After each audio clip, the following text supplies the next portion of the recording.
हे हमारे सर्वव्यापी, सर्वज्ञानी, सर्वसामर्थी पिता परमेश्वर, हे हमारे उद्धारकर्ता प्रभु यीशु मसीह, और हे शांतिदायक, हमारे जीवन के मार्गों में हमारा मार्गदर्शन करने वाले पवित्र आत्मा, आज की सुबह हम अपनी आराधना में आपका स्वागत करते हैं और हृदय की गहराइयों से आपकी उपस्थिति के लिए आपको धन्यवाद देते हैं। राजा दाऊद लिखते हैं, हे परमेश्वर के संतानों, यहोवा का, हाँ यहोवा ही का गुणानुवाद करो, यहोवा की महिमा और सामर्थ को सराहो, पवित्रता से शोभायमान होकर यहोवा को दंडवत करो, यहोवा के नाम की महिमा करो, उनके नाम की स्तुति करो। तो आइए हम सब मिलकर अपने पिता परमेश्वर की महिमा करें, अपने प्रभु यीशु मसीह की और पवित्र आत्मा की। हम सब मिलकर गाएं इस गीत को।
दिल से कह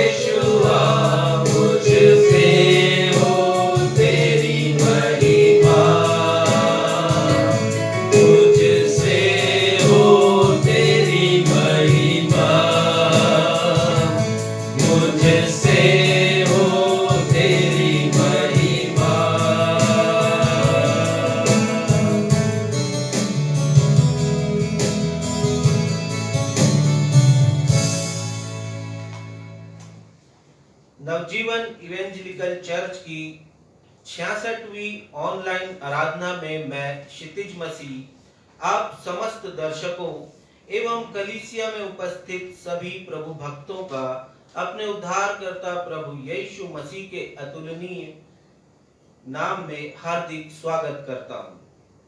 आप सभी को जय यीशु, यीशु सहाय, शालोम, जय मसीह की एवं प्रेज द लॉर्ड कहता हूँ। Praise the Lord. आइए आज की इस आराधना को हम परमेश्वर पिता, परमेश्वर पुत्र प्रभु यीशु मसीह एवं परमेश्वर पवित्र आत्मा के नाम से प्रारंभ करें। हम सब कहें आमीन। आमीन। प्रिय भाई और बहनों, वर्ल्ड हेल्थ ऑर्गेनाइजेशन अर्थात विश्व स्वास्थ्य संगठन की एक रिपोर्ट के अनुसार संपूर्ण विश्व में प्रतिवर्ष हर साल लगभग 1 करोड़ लोगों की मृत्यु किडनी से संबंधित रोगों की वजह से होती है। किडनी का रोग प्रत्येक वर्ष विश्व के प्रत्येक देशों में खतरनाक दर से बढ़ता ही जा रहा है। इसका जो ग्राफ है, इसका जो रेशियो है, वो बढ़ता ही जा रहा है। जब किडनी पूरी तरह से कार्य करना बंद कर देती है तो शरीर को जीवित रखने के लिए डायलिसिस की प्रक्रिया प्रारंभ करनी पड़ती है, परंतु यह इतना खर्चीला होता है कि साधारण एवं गरीब लोग इसका खर्च वहन नहीं कर पाते और मरीज की असमयिक मृत्यु हो जाती है। यदि समय रहते सावधानी रखी जाए तो अनावश्यक खर्च और असमयिक मृत्यु से बचा जा सकता है। किडनी हमारे शरीर का एक छोटा सा लेकिन अत्यंत महत्वपूर्ण अंग है। किडनी हमारे शरीर के भीतर उत्पन्न हुए विषैले पदार्थों को शरीर से बाहर निकालने का कार्य करता है। यदि ये विषैले पदार्थ शरीर से बाहर नहीं निकले तो व्यक्ति गंभीर रूप से बीमार हो जाता है और यदि सही समय पर सही उपचार नहीं मिलता है तो उसकी मृत्यु भी हो जाती है। प्रियो, उसी तरह हमारे शरीर का एक महत्वपूर्ण भाग आत्मा है। हमारी आत्मा भी पाप के कारण प्रदूषित या विषैली हो जाती है। यदि समय रहते पाप का सही उपचार नहीं किया गया तो व्यक्ति की आत्मिक मृत्यु हो जाती है। आत्मिक मृत्यु शारीरिक मृत्यु से अधिक भयावह है। मनुष्य को आत्मिक मृत्यु से मुक्ति प्रदान करने एवं पाप के प्रदूषण से बचाने के लिए प्रभु यीशु मसीह संसार में आए। प्रभु यीशु मसीह पाप रहित थे, इसलिए वे पाप से प्रदूषित मानव को मृत्यु से बचाकर अनंत जीवन प्रदान करते हैं। वे सच्चे उद्धारकर्ता हैं और आज इसी विषय पर हम अपने पास्टर इंचार्ज से संदेश सुनेंगे। आइए इस समय हम सब मिलकर यह खूबसूरत गीत गाएं जिसके बोल हैं, दिल से आराधना करूं मैं, इस जुबान से नाम तेरा ही लूं मैं, करता हूं तेरा शुक्रिया मैं प्रभु, करता हूं तेरा शुक्रिया मैं।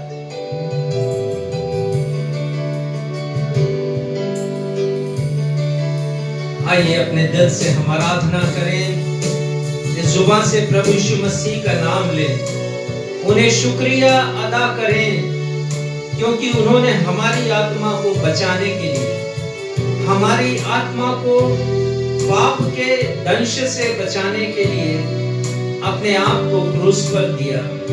प्रभु यीशु मसीह सच्चे उद्धार करता है।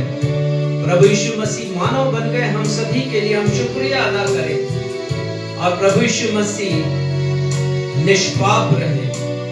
उन्होंने निष्पाप रह करके बिना कोई पाप किए मेरे और आपके लिए अपने प्राण को क्रूस पर दिया।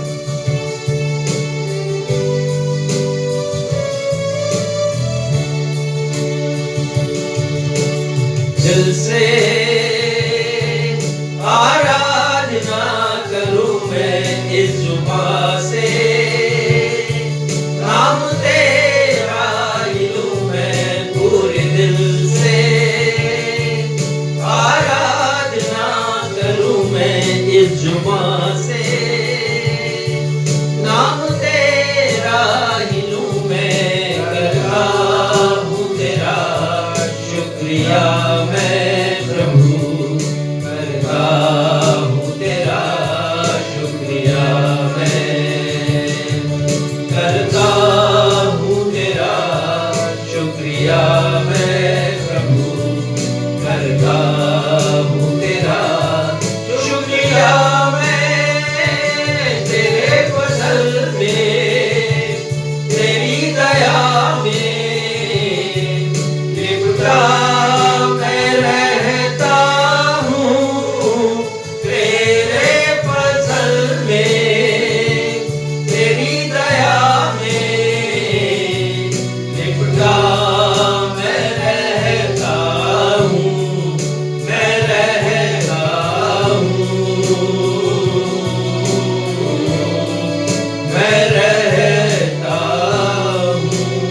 आपकी रूह, आपकी आत्मा ही पिता हमें संभालती है, हमें थामती है, हमारे मुश्किलों में, हमारे हर एक दर्द में, हमारे हर एक गम में आप हमें संभालते हैं अपने पवित्र आत्मा के द्वारा।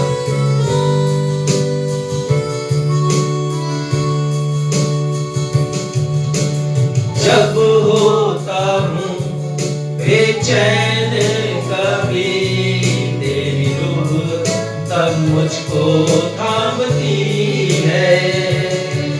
मेरी मुश्किलों में, हर एक दर्द और गम में, खुदावन तू ही मेरा शाफी है। जब होता हूँ बेचैन कभी, तेरी रूह तब मुझको थामती है। मेरी मुश्किलों में, हर एक दर्द और गम में, खुदावन तू ही मेरा शाफी है। करता हूँ तेरा शुक्रिया मैं प्रभु, करता हूँ तेरा शुक्रिया मैं, करता हूँ तेरा शुक्रिया मैं प्रभु, करता हूँ तेरा शुक्रिया मैं। तेरे फजल में, तेरी दया में लिपटा मैं रहता हूँ। तेरे फजल में, तेरी दया में लिपटा मैं रहता हूँ, मैं रहता हूँ,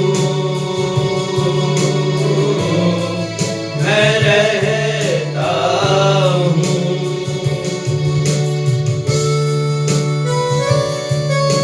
पिता, जब हम अपने प्यारे प्रभु यीशु मसीह का नाम लेते हैं, तब हम उनकी सामर्थ को देखते हैं और पिता उनसे ही हमें सारी बरकतें मिलती हैं।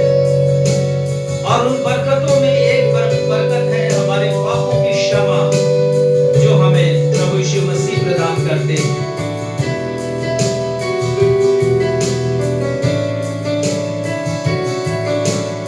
जब लेता हूँ मैं नाम तेरा, तेरी सामर्थ को तब मैं देखता हूँ। तुझसे मिले हर बरकत मुझे महफूज तेरे संग में रहता हूँ। जब लेता हूँ मैं नाम तेरा, तेरी सामर्थ को तब मैं देखता हूँ। तुझसे मिले हर बरकत मुझे महफूज तेरे संग में रहता हूँ। करता हूँ तेरा शुक्रिया मैं प्रभु, करता हूँ तेरा शुक्रिया मैं, करता हूँ तेरा शुक्रिया मैं प्रभु, करता हूँ तेरा शुक्रिया मैं। तेरे फजल में, तेरी दया में लिपटा मैं रहता हूँ। तेरे फजल में, तेरी दया में लिपटा मैं रहता हूँ, मैं रहता हूँ, मैं रहता हूँ।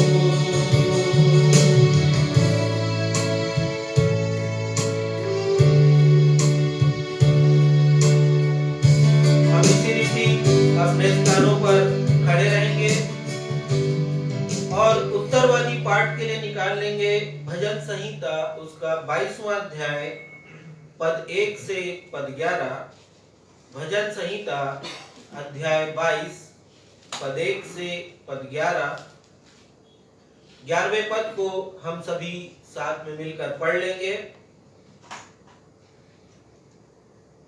उत्तरवादी की रीति से भजन संहिता 22 पद 1 से पद 11। हे मेरे परमेश्वर, तूने मुझे क्यों छोड़ दिया? तू मेरी पुकार से और मेरी सहायता करने से क्यों दूर रहता है? मेरा उद्धार कहाँ है? हे परमेश्वर, मैं दिन को पुकारता हूँ, परंतु तू उत्तर नहीं देता, और रात को भी मैं चुप नहीं रहता। परंतु तू जो इस्राएल की स्तुति के सिंहासन पर विराजमान है, तू तो पवित्र है। हमारे पुरखा तुझी पर भरोसा रखते थे, वे भरोसा रखते थे और तू उन्हें छुड़ाता था। उन्होंने तेरी दुहाई दी और तूने उनको छुड़ाया।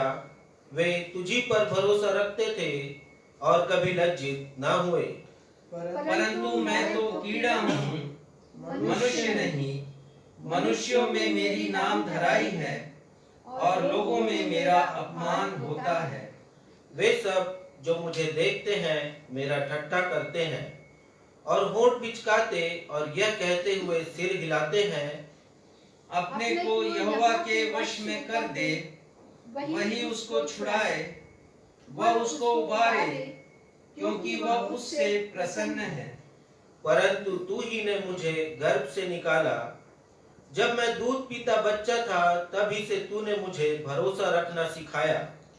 मैं जन्मते ही तुझी पर छोड़ दिया गया, माता के गर्भ ही से तू मेरा ईश्वर है। 11वें पद को हम सभी मिलकर साथ पढ़ लेंगे। मुझसे दूर ना हो, क्योंकि संकट निकट है और कोई सहायक नहीं। यह हमारे जीवते परमेश्वर का जीवता वचन है। परमेश्वर पिता इसके पढ़े और सुने जाने पर हम में से हर एक को बहुत आयत की आशीष प्रदान करे। आप अपना स्थान ग्रहण कर सकते हैं।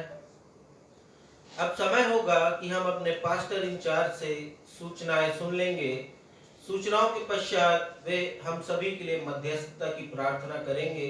यदि आपके पास कोई प्रार्थना का अनुरोध हो या गवाही के विषय में आप धन्यवाद देना चाहते हो, तो फेसबुक के कमेंट बॉक्स में जाकर के आप कमेंट कर दीजिए। हम आपके लिए प्रार्थना करेंगे।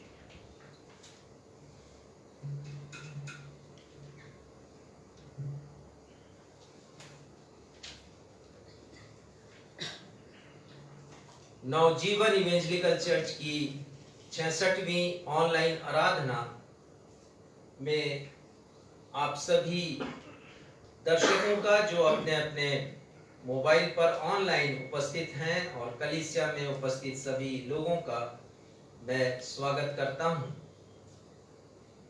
दिनांक 22 मार्च 2020 से प्रारंभ होकर हमारी ऑनलाइन रविवारी आराधना का यह 51वां अंक है या 51वीं आराधना है, 51।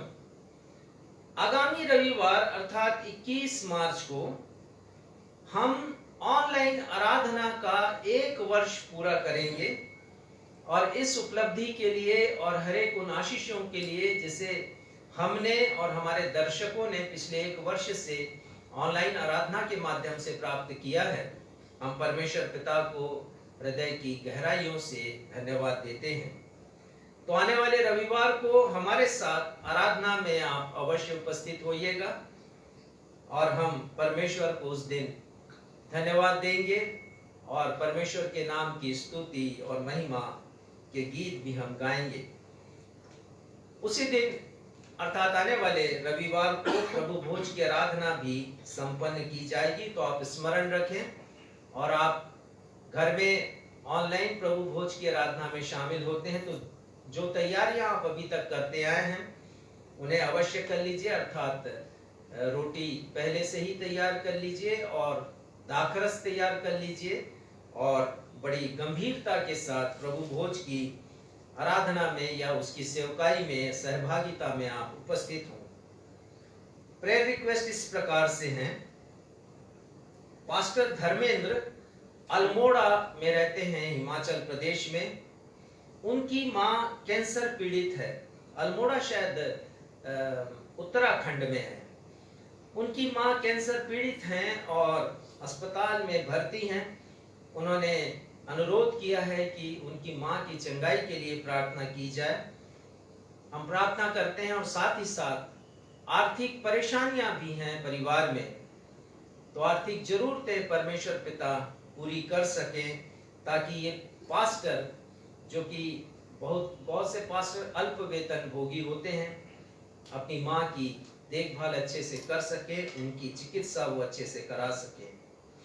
भाई सुनील लकड़ा, जो डॉक्टर दीप शिखा टोप्पो के पिता हैं, उन्हें पिछले सप्ताह एक हार्ट अटैक आया और उनकी तबीयत अभी ठीक नहीं है। हम प्रार्थना करें परमेश्वर पिता से, परमेश्वर पिता इन्हें चंगाई प्रदान करें। मिसेस कविता लाल के लिए प्रार्थना करें। इनके घुटने में बहुत अधिक तकलीफ है और जिसके कारण ये चल नहीं पा रही हैं। आर्थिक समस्या भी है परिवार के सामने। लड़के अविवाहित हैं। परमेश्वर से प्रार्थना करें कि परमेश्वर पिता बहन कविता को चंगाई प्रदान करे और इनकी आर्थिक समस्याओं को परमेश्वर पिता दूर करे। मिस बीनू बाक्सला जर्मनी गई हैं। 5 माह से वापस घर नहीं आई हैं। मुझे ये प्रेयर रिक्वेस्ट ऑनलाइन मिला है फेसबुक के कमेंट बॉक्स पर, तो मेरे पास ज़्यादा डिटेल इंफॉर्मेशन नहीं है, बस यही है कि 5 माह से वो वापस नहीं आई हैं। हम परमेश्वर पिता से प्रार्थना करें कि हर संभव इनके लिए कोशिश की जाए और ये अपने घर आ सकें और आनंद मना सकें, और जो भी रुकावटें हैं, जो भी मुश्किलें हैं, परमेश्वर पिता अपनी सामर्थ्य से उन मुश्किलों को दूर करें। हम प्रार्थना करेंगे स्लम की कुष्ठ रोगी बहन शांति देवी के लिए। पिछले कई महीनों से कमर में दर्द है, ये गिर गई थी और वैसे भी इनका इम्यून सिस्टम इतना स्ट्रांग नहीं है क्योंकि ये कुष्ठ रोगी हैं।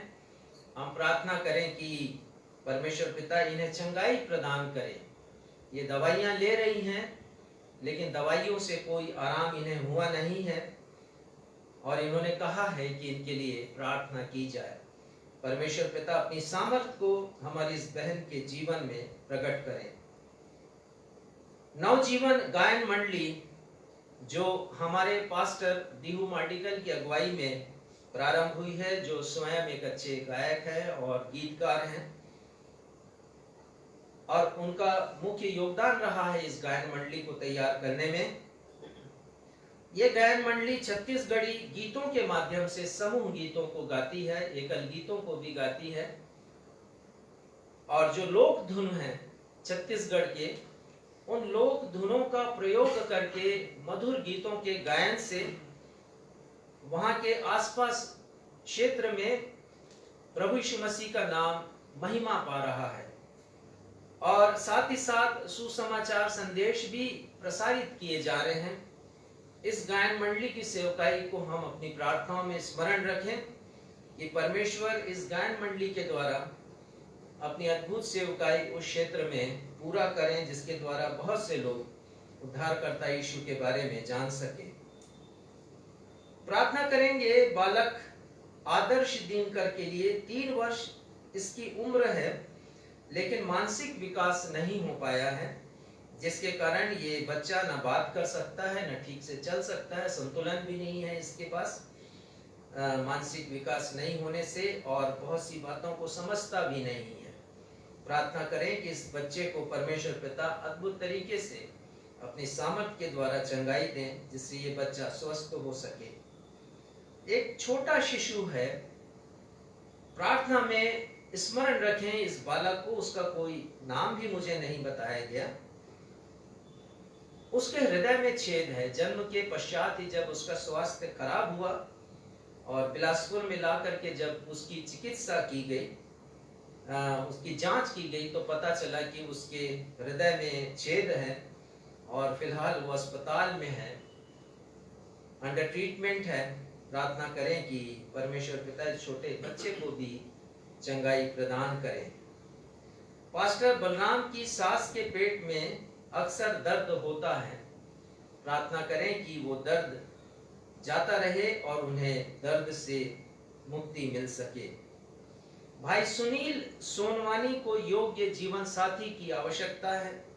प्रार्थना करें कि परमेश्वर उनके लिए एक योग्य जीवन साथी का प्रबंध करें जिससे उनका विवाह हो सके और वो अपने परिवार की नींव प्रभु यीशु मसीह रूपी चट्टान पर डालकर अपनी जीवन यात्रा में, पारिवारिक यात्रा में आगे बढ़ सकें।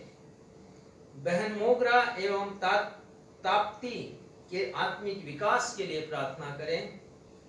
परमेश्वर पिता अपने पवित्र आत्मा के द्वारा इनके जीवन में काम करे और इन्हें शिक्षित करे परमेश्वर के वचन में। आज सक्षम एवं उनकी पत्नी आकांक्षा जो हमारे इस आराधना का संचालन करती हैं और सक्षम जो क्वायर को लीड करते हैं, ये दोनों किसी आवश्यक कार्य से आउट ऑफ स्टेशन हैं। हम प्रार्थना करें, आज वो लौट रहे हैं जहां वो गए थे। प्रार्थना करें कि परमेश्वर पिता उनकी यात्रा को ब्लेस करें, आशीषित करें और यात्रा का अनुग्रह उन्हें और उनके साथ जो परिवार है उन्हें वो प्रदान करें। इस अवसर पर मैं धन्यवाद देना चाहता हूं बेटे अर्पित को, जो हमेशा आते हैं जब कभी हमें आवश्यकता होती है और वो क्वायर को लीड करते हैं। परमेश्वर पिता उन्हें अपनी आशीषों से परिपूर्ण करे। उनके अध्ययन में परमेश्वर पिता उनके सहायक हों, जबकि वो इस समय MBA कर रहे हैं। परमेश्वर पिता उन्हें आगे बढ़ाए और जो भी योजना परमेश्वर पिता की उनके लिए है उसे वो पूरी करें। उनके पिता को कुछ दिनों पूर्व हार्ट अटैक आया था और अद्भुत तरीके से परमेश्वर ने एक आश्चर्य कर्म किया और उन्हें नई जिंदगी दी परमेश्वर पिता ने। हमारे परमेश्वर ऐसे हर एक समय पर हमारी सहायता करते हैं। जैसा भी हमने गाया कि जब होता हूं मैं परेशान और मुश्किल में और दर्द में, तो परमेश्वर की रूह हमारी सहायता करती है हमारी हर एक मुश्किलातों में, परेशानियों में। और वैसा ही हुआ उनकी जिंदगी में जब परमेश्वर पिता ने उन्हें थाम लिया और उन्हें अद्भुत रीति से चंगाई दी है। और वो चंगाई ऐसी कि आगे फिर किसी डॉक्टरी जांच की और ना ऑपरेशन की आवश्यकता पड़ी। परमेश्वर पिता उन्हें अच्छा स्वास्थ्य प्रदान करते रहे। आइए इन सारे विषयों को परमेश्वर के सिंहासन के समक्ष हम रखें और हम प्रार्थना करें। साथ ही जैसा भी क्षितिज ने आप सभी के सामने कहा कि यदि आपका कोई प्रार्थना अनुरोध हो तो आप लिख दें उसको फेसबुक के वॉल पर, कमेंट बॉक्स में आप लिख दें, हम अवश्य प्रार्थना करेंगे। और साथ ही साथ इन दिनों आपने आशीषें प्राप्त की हैं वचन के द्वारा, आराधना के द्वारा या व्यक्तिगत जीवन में प्रभु ने आश्चर्य कर्म किया है, उसे जरूर हमारे साथ शेयर करें। और जब आप हमारे साथ शेयर करेंगे तो हम अवश्य अपने हजारों श्रोताओं के साथ जो हमारे इस आराधना में शामिल होते हैं उनके साथ हम शेयर करेंगे, उनके साथ हम आपके अनुभव को बांटेंगे, आशीषों को जिसे आपने पाया है हम सभी को बताएंगे। तो हम आपकी महिमा करते हैं प्रभु। प्रार्थना करते हैं कि हमारे हर एक दर्शकों के साथ आप बने रहे। आइए हम प्रार्थना में जाएं। हे हमारे पिता, हमारे सर्व सामर्थी, सर्वज्ञानी, सर्वव्यापी पिता परमेश्वर, आप जो हमारे जीवन के सृजनहार, पालनहार और तारणहार परमेश्वर हैं, आज की सुबह हम आपकी आराधना करते, आपका गुणानुवाद करते हैं। धन्यवाद देते हैं पिता कि आज हम 51वीं ऑनलाइन आराधना में, रविवारी आराधना में शामिल हैं। यह आपकी कृपा है पिता, और इस माध्यम से आपने हमें बहुत से दर्शकों के पास पहुंचाया है। हमने उनकी गवाहियां पढ़ी हैं और हमने पाया है पिता कि आराधना के द्वारा, गीतों के गाए जाने के द्वारा, वचन के पढ़े जाने के द्वारा और संदेश के प्रचार करने के द्वारा बहुत से लोगों ने अद्भुत आशीषों को पाया है। इन सारी बातों के लिए हम आपको धन्यवाद देते हैं और इस अवसर के लिए हम आपका शुक्रिया अदा करते हैं। प्रार्थना करते हैं पिता कि हर एक प्रार्थना अनुरोध जो लोगों ने बड़े विश्वास से हमें भेजा है कि हम आपके समक्ष रख सकें। पिता, हम मध्यस्थता की प्रार्थना करते हैं। इन सारे विषयों को पिता आपके समीप हम रखते हैं, आपके सिंहासन के सामने, अपने उद्धारकर्ता प्रभु यीशु मसीह के नाम से, और विनती करते हैं प्रभु कि ये सारे निवेदन आपके लिए खुशबूदायक सुगंध के रूप में ग्रहण योग्य हो सकें, और आप इनका उत्तर दें पिता। हर एक पीड़ित लोगों को, हर एक परेशान लोगों को, हर एक ऐसे लोगों को जो मुश्किलों में है पिता, आप उससे छुटकारा उन्हें दें पिता। आप उन्हें उनकी जिंदगी में आराम दें यदि बीमार है तो पिता, और जो रोग है उसे आप दूर करें, और होने दीजिए पिता कि वो शारीरिक चंगाई के द्वारा आत्मिक चंगाई को जान सकें और आपकी समीपी में रहना सीख सकें। सारी बातों के लिए आपको धन्यवाद देते हुए और आगे की आराधना को आपके सामर्थी हाथों में सौंपते हुए अपनी इस प्रार्थना को आपके बेटे हमारे मुक्तिदाता प्रभु यीशु मसीह के नाम से मांगते हैं। सुनिए और ग्रहण कीजिए। हम सब कहें आमीन। आमीन।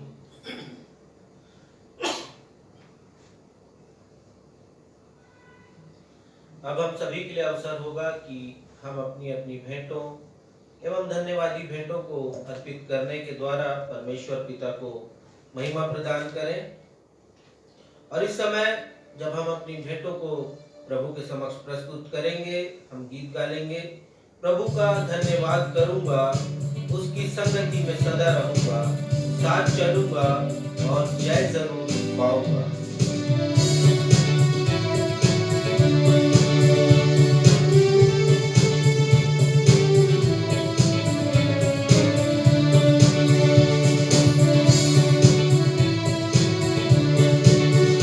प्रभु का धन्यवाद करूंगा, उसकी संगति में सदा रहूंगा, साथ चलूंगा मैं जय जरूर पाऊंगा, साथ चलूंगा मैं जय जरूर पाऊंगा। प्रभु का धन्यवाद करूंगा, कितना अच्छा है वो, कितना धन्य है वो, यीशु ही मेरे जीवन का साथी।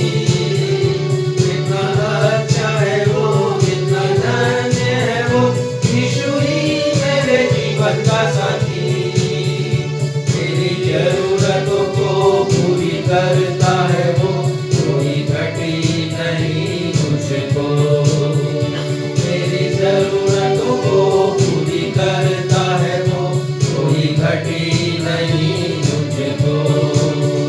प्रभु का धन्यवाद करूंगा, उसकी संगति में सदा रहूंगा, साथ चलूंगा मैं जय जरूर पाऊंगा, साथ चलूंगा मैं जय जरूर पाऊंगा।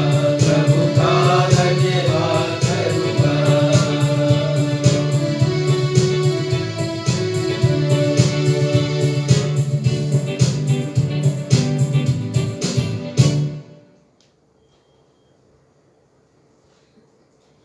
भेंटों के लिए धन्यवाद की प्रार्थना में अगुवाई रेवरेंड राजेश मसीह करेंगे।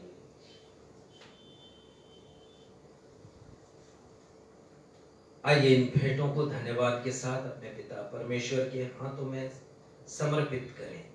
हमारे पिता, हम आपको हृदय की गहराइयों से धन्यवाद देते हैं, आपकी हर एक भलाइयों के लिए। जैसा हमने गाया, कितना अच्छा है वो, कितना धन्य है वो। आप हमारे सभी के लिए, हम सभी के लिए भले परमेश्वर हैं। और God is a good God. आप एक अच्छे परमेश्वर हैं पिता, बाइबिल हमें सिखाती है। अब हमारी जिंदगी में जो कुछ करते हैं प्रभु, आप हमारी भलाई के लिए करते हैं। दिन प्रतिदिन के जीवन में एक नई ताजगी देते हैं, ऊर्जा देते हैं, और हम चाहते हैं पिता इस संसार में कुछ कमा कर लाते हैं। और हमने सीखा है पिता कि जो कुछ हम अर्जित करें उसका एक हिस्सा हम आपको सौंपें, आपके प्रति आदर, सम्मान और आपके प्रति प्रेम को प्रकट करने के लिए। कलीसिया ने अपना हाथ आगे बढ़ाया है। प्रार्थना करते हैं पिता हर एक हाथों के लिए जिन्होंने अपनी भेंटों को दिया है, चाहे वो यहाँ पर हो या फिर अपने अपने टेलीविजन के सामने हो या मोबाइल के समक्ष हो पिता, परिवार में हो, उन सबों को आशीषों से परिपूर्ण करें पिता। और जो भी भेंटें उन्होंने अर्पित की हैं उससे आप आशीषित करें। पिता, आगे की आराधना को हम आपके हाथों में सौंपते हैं। अपनी इस प्रार्थना को आपके बेटे हमारे मुक्तिदाता प्रभु यीशु के नाम से मांगते हैं, सुनिए और ग्रहण कीजिए। आमीन।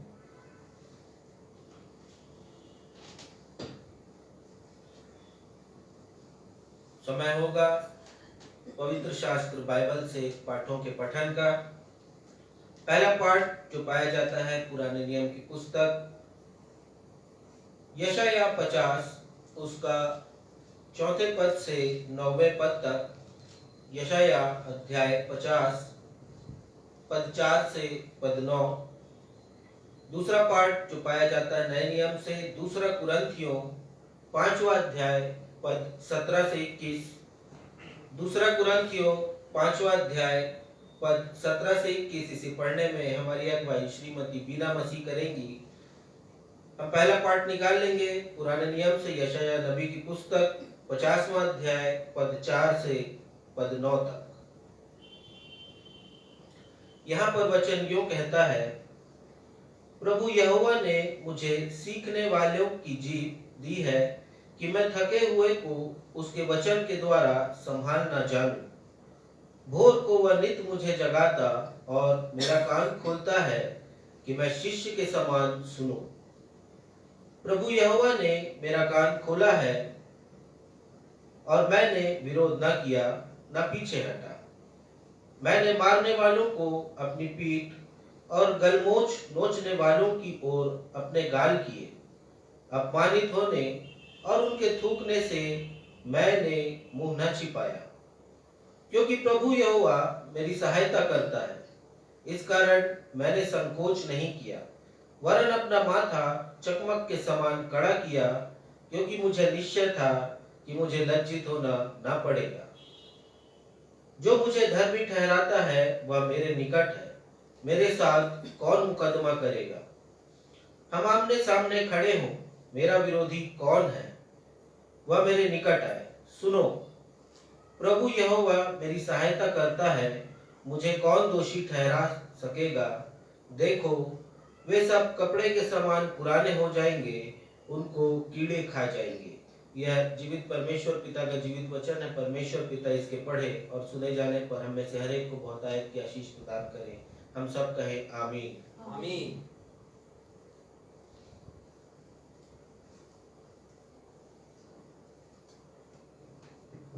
हमारे उद्धारकर्ता प्रभु यीशु मसीह के पवित्र नाम में आप सबको जय मसीह की। जय मसीह की। धर्मशास्त्र से हम दूसरे पाठ के लिए निकाल लेंगे दूसरा कुरिन्थियों अध्याय 5 पद 17 से 21 पद तक। यहाँ पर यह लिखा है, इसलिए यदि कोई मसीह में है तो वह नई सृष्टि है, पुरानी बातें बीत गई हैं, देखो सब बातें नई हो गई हैं। ये सब बातें परमेश्वर की ओर से हैं, जिसने मसीह के द्वारा अपने साथ हमारा मेल मिलाप कर लिया और मेल मिलाप की सेवा हमें सौंप दी है। अर्थात परमेश्वर ने मसीह में होकर अपने साथ संसार का मेल मिलाप कर लिया और उनके अपराधों का दोष उन पर नहीं लगाया और उसने मेल मिलाप का वचन हमें सौंप दिया है। इसलिए हम मसीह के राजदूत हैं। मानो परमेश्वर हमारे द्वारा विनती कर रहा है, हम मसीह की ओर से निवेदन करते हैं कि परमेश्वर के साथ मेल मिलाप कर लो। जो पाप से अज्ञात था उसी को उसने हमारे लिए पाप ठहराया कि हम उसमें होकर परमेश्वर की धार्मिकता बन जाए। यह परमेश्वर का जीवित वचन है। परमेश्वर इसके पढ़े एवं सुने जाने पर हम सबको आशीष प्रदान करे। हम सब कहें आमीन। आमीन। आमीन। समय होगा सुसमाचार पाठ के पठन का। सुसमाचार पाठ के आधार में हम सभी अपने स्थानों पर खड़े हो जाएंगे। आज के सुसमाचार का पाठ जो पाया जाता है मत्ती रचित सुसमाचार उसका 27वां अध्याय पद 3 से पद 10 तक। मत्ती 27 पद 3 से पद 10 और इसे पढ़ने में हमारी अगुवाई हमारे पास रेवरेंड राजेश मसीह करेंगे।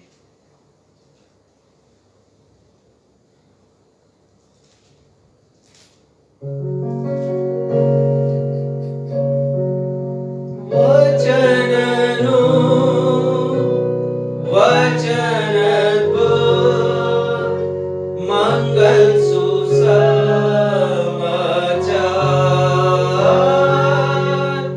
वचननु वचन अद्भुत मंगल सुसमाचार।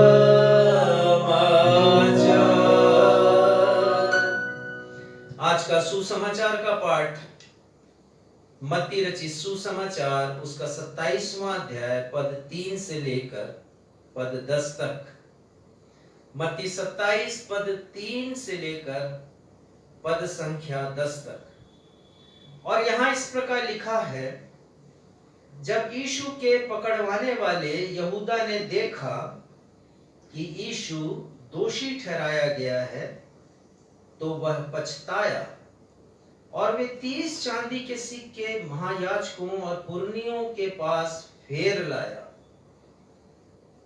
और कहा, मैंने निर्दोषी को घात के लिए पकड़वा कर पाप किया है। मैं फिर से पढ़ूंगा। यहूदा इस्करियोती ने कहा, मैंने निर्दोषी को अर्थात यीशु को घात के लिए पकड़वा कर पाप किया है। उन्होंने कहा, हमें क्या, तू ही जान। तब वह उन सिक्कों को मंदिर में फेंक कर चला गया और जाकर अपने आप को फांसी दी। महायाजकों ने उन सिक्कों को लेकर कहा,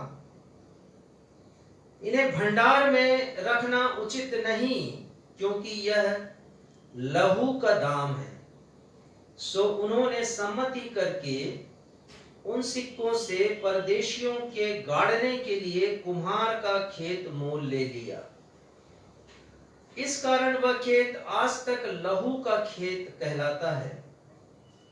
तब जो वचन यिर्मयाह भविष्यद्वक्ता के द्वारा कहा गया था वह पूरा हुआ कि उन्होंने वे 30 सिक्के अर्थात उस ठहराए हुए मूल्य को जिसे इस्राएल की संतान में से कितनों ने ठहराया था ले लिए और जैसे प्रभु ने मुझे आज्ञा दी थी वैसे ही उन्हें कुम्हार के मूल्य में दे दिया। ये प्रभु यीशु ख्रिस्ट का सुसमाचार है। हे प्रभु यीशु ख्रिस्ट, आपके नाम की महिमा हो। हम सब कहें आमीन। आमीन। अब समय होगा कि हम अपने पास्टर साहब से परमेश्वर के जीवित वचन से आज का संदेश सुन लेंगे और इस संदेश को सुन करके हम आत्मिक ऊर्जा प्राप्त करेंगे। संदेश का विषय है, प्रभु यीशु मसीह का नाम संपूर्ण सृष्टि में सर्वश्रेष्ठ एवं सर्वोपरि है। The name of the Lord Jesus Christ is preeminent and paramount in whole universe।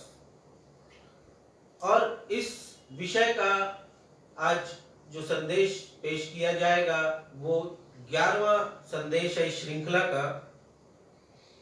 और 11वां संदेश हम सुनेंगे, प्रभु यीशु मसीह ने कभी कोई पाप नहीं किया इसलिए वे सच्चे उद्धार करता है। इस श्रृंखला का ये आज के संदेश का विषय है। प्रभु यीशु मसीह ने कभी कोई पाप नहीं किया इसलिए वे सच्चे उद्धार करता है। Lord Jesus Christ never did any sin. That is why he is a true savior. He is our true savior। परंतु इससे पूर्व कि हम संदेश सुने, आइए हम सब मिलकर अपने हृदय को तैयार करें कि आज के वचन का बीज हमारे हृदय में बोया जाए और वो फल लाए। हम सब मिलकर गीत गालेंगे, आवाज उठाएंगे, हम साज बजाएंगे। आप में से सबों को मैं समझता हूँ ये गीत आता होगा। है यीशु महान अपना, ये गीत सुनाएंगे।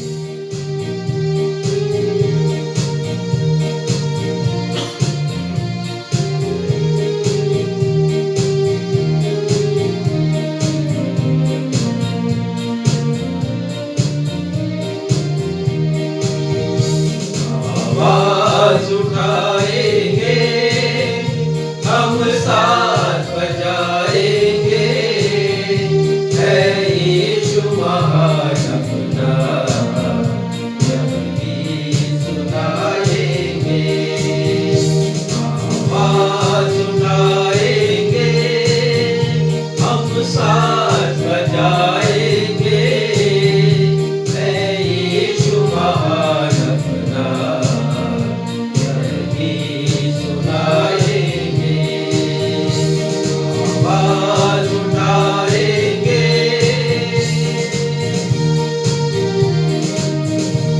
अच्छी पंक्तियां लिखी हैं रेवरेंड हसन मसीह ने। उन्होंने लिखा इस गीत को, तीसरे पद में उन्होंने जो शब्द उपयोग में लाए हैं वो हृदय स्पर्शी है। उन्होंने लिखा कि जब परमेश्वर ने नहीं देख सके हमको पाप के सागर में, तब प्रभु यीशु मसीह मनुष्य बनकर आ गए आकाश से पृथ्वी में। आज के वचन से संबंधित ये पद है, सब मिलकर के गाएंगे। ना देख सका हमको तू पाप के सागर में, और बन के मनुष्य आया आकाश से सागर में। ना देख सका हमको तू पाप के सागर में, और बन के मनुष्य आया आकाश से सागर में। बेकतुता है दुनिया को बताएंगे, है यीशु महान अपना यही सुनाएंगे। आवाज उठाएंगे, आवाज उठाएंगे, आवाज उठाएंगे।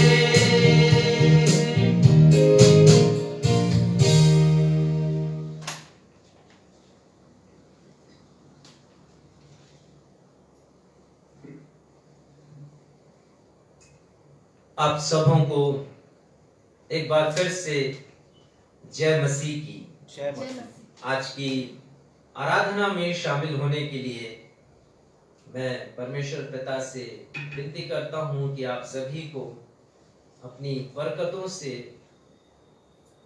भरे, और साथ ही साथ आपको इस समय एक ऐसा हृदय दे, मन दे कि आप बड़ी गंभीरता के साथ परमेश्वर के वचन को सुन सके।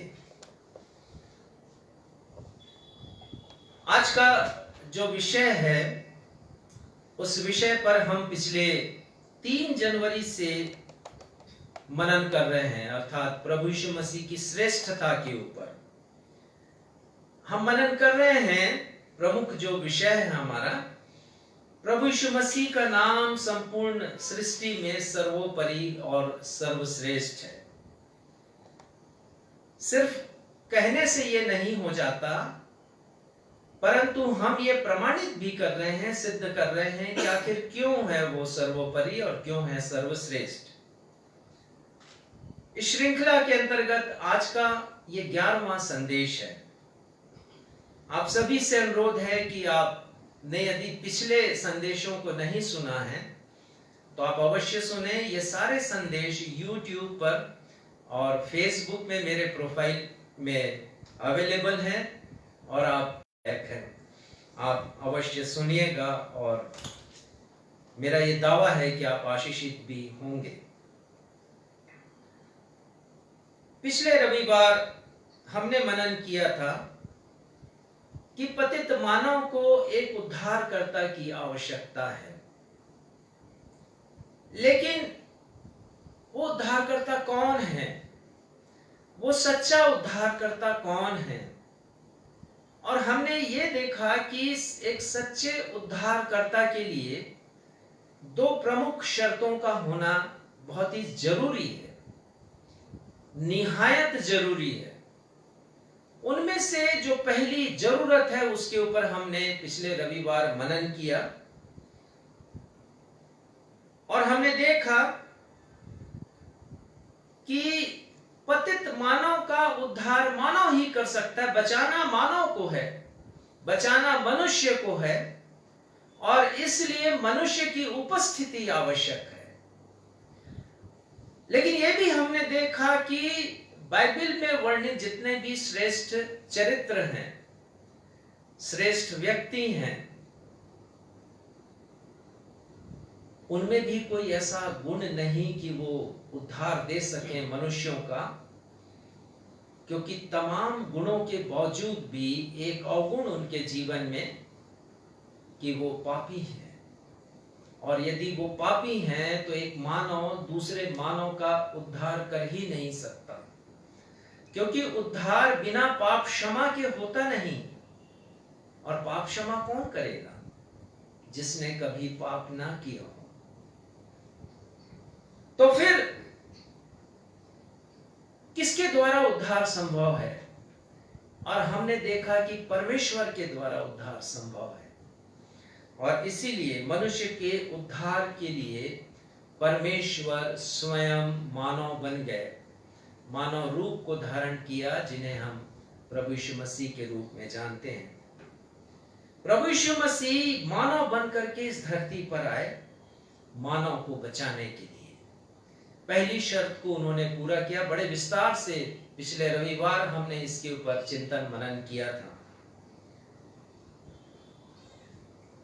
प्रभु यीशु मसीह सच्चे उद्धार करता है, क्योंकि वे दूसरी शर्त को भी पूरा करते हैं। और दूसरी शर्त यह है कि यदि मानव का उद्धार मानव से ही संभव है, तो उस मानव को पाप रहित होना है। उस मानव को कभी भी पाप नहीं करने वाला होना चाहिए। प्रभु यीशु मसीह निष्पाप हैं। प्रभु यीशु मसीह सिनलेस हैं। वो क्लीन हैंडेड हैं। प्रभु यीशु मसीह बेगुनाह हैं, बेदाग हैं। प्रभु यीशु मसीह पाप से मुक्त हैं। प्रभु यीशु मसीह पवित्र हैं, सैंक्टिफाइड है। और इस दूसरी आवश्यकता को प्रभु यीशु मसीह ने पूरा किया, क्योंकि पतित मानव को बचाना है तो बचाने वाला पाप रहित होना चाहिए। एक सच्चे उद्धारकर्ता को प्रमाणित करने के लिए, या एक सच्चे उद्धारकर्ता को ठहराए जाने के लिए यह आवश्यक है कि वो पाप रहित हो। इसीलिए इस दुनिया का कोई भी व्यक्ति किसी दूसरे व्यक्ति का या अपने स्वयं का उद्धार वो कर नहीं सकता। प्रभु यीशु मसीह उद्धारकर्ता बन करके इस धरती पर आए। मानव के उद्धार के लिए उन्हें बहुत से टास्क दिए गए, बहुत से कार्य दिए गए प्रभु यीशु मसीह को। प्रभु यीशु मसीह ने स्वर्गीय सिंहासन को छोड़ा है, वो धरती पर आ गए। पतित संसार में उनके पास कोई चॉइस नहीं था, कोई पसंद नापसंदगी की बात नहीं थी। परमेश्वर ने कहा गौशाले में जन्म लेना है, उन्होंने कहा हाँ गौशाले में जन्म लूंगा। उन्होंने कहा कुंवारी मरियम से जन्म लेना, उन्होंने कहा कि हाँ मैं जन्म लूंगा। उन्होंने कहा बचपन से तुम्हारे सिर पर तलवार लटकेगी, प्राण का खतरा होगा, उन्होंने कहा हाँ जोखिम उठाऊंगा। उन्होंने कहा कि जब तुम शिशु अवस्था में होगे, तुम्हारे माता पिता तुमको कठिन परिस्थितियों में मिस्र देश लेकर भागेंगे, उन्होंने कहा हाँ मैं जाऊंगा। कठिन कठिन टास्क यीशु मसीह को दिए गए, और उन्होंने हर एक टास्क को, हर एक बड़े कार्य को पूरा किया। दुख सहा उन्होंने, पीड़ा सही। एक लंबी बातचीत मैं कर सकता हूं इस टास्क के बारे में। अपमान को सहा, थूका गया उनके चेहरे पर, उन्होंने कहा सब सहूंगा मैं। और ये सब सहते हुए क्रूस पर अपना बलिदान किया। हम इन टास्क के बारे में बहुत पढ़ते हैं, बहुत सुनते हैं, लेकिन इन सब के समान एक और भी बड़ा कठिन टास्क जो परमेश्वर पिता ने प्रभु यीशु मसीह को दिया, वो था कि धरती पर 33.5 वर्षों का काल उनको पाप रहित गुजारना था। पाप रहित जीवन जीना इस धरती के ऊपर एक कठिन काम है, जहां अनेक प्रकार के लोभ हैं, लालसाएं हैं, परीक्षाएं हैं। मनुष्य का बचना असंभव है। इसीलिए राजा सुलेमान ने जब परमेश्वर के लिए एक भव्य मंदिर बनाया, और उस मंदिर को जब उसने डेडिकेट किया, तो एक बड़ी लंबी प्रार्थना उसने की है। और आप पढ़ सकते हैं पहला राजा 8वें अध्याय के 46वें पद में, 46 पद में, और वहां पर सुलेमान कहते हैं परमेश्वर से कि निष्पाप तो कोई नहीं है पिता परमेश्वर, इस धरती पर निष्पाप कोई नहीं है। कहा जाता है कि ये दुनिया काजल की कोठरी है और कोई भी बेदाग इस कोठरी में से बाहर नहीं निकल पाता। इस काजल की कोठरी में प्रभु यीशु मसीह ने अपने आप को निष्पाप साबित किया है। पतित मनुष्यों के मध्य में रहते हुए, पतित सांसारिक विचारधारा के मध्य में, पतित व्यवस्था के मध्य में संघर्ष करते हुए उन्होंने सिद्ध किया कि वे निष्पाप हैं, उन्होंने कोई भी पाप नहीं किया। निष्पाप होने की परिभाषा क्या है? किसे कहेंगे आप? सिनलेस होना, निरपराध होना, निर्दोष होना, किसे कहेंगे? प्रभु यीशु मसीह ने कभी कोई ऐसा कार्य नहीं किया जिससे परमेश्वर पिता अप्रसन्न होते। इसका मतलब यह है कि हम ऐसा काम कर देते हैं जीवन में जिनसे परमेश्वर पिता प्रसन्न नहीं होते, अप्रसन्न होते हैं, और वो पाप है। आदम ने अप्रसन्न किया परमेश्वर को पाप के द्वारा। फिर कैन के बारे में पढ़ते, एक लंबी फहरिस्त है जब लोगों ने अपने कार्यों के द्वारा परमेश्वर पिता को दुखी किया, क्योंकि पाप किया उन्होंने, परमेश्वर के विरोध में उन्होंने कार्य को किया, परमेश्वर के विरोध में उन्होंने अपनी आवाज को बुलंद किया। प्रभु यीशु मसीह ने कभी भी कोई ऐसा कार्य नहीं किया जिससे मूसा की व्यवस्था का उल्लंघन हुआ हो, विशेषकर 10 आज्ञाओं का, 10 कमांडमेंट्स का। मूसा की व्यवस्था का 100% प्रभु यीशु मसीह ने पालन किया है। उन्होंने हर जगह हर समय परमेश्वर पिता की महिमा की है, अपने माता पिता को सम्मान दिया, उन्होंने माता पिता के आज्ञाकारी बने रहे वे। प्रभु यीशु मसीह निष्पाप हैं। चार्ल्स सी रायरी, उन्होंने एक अध्यात्मवाद के ऊपर किताब लिखी है, उसी का अंश मैंने अभी आपको पढ़कर सुनाया।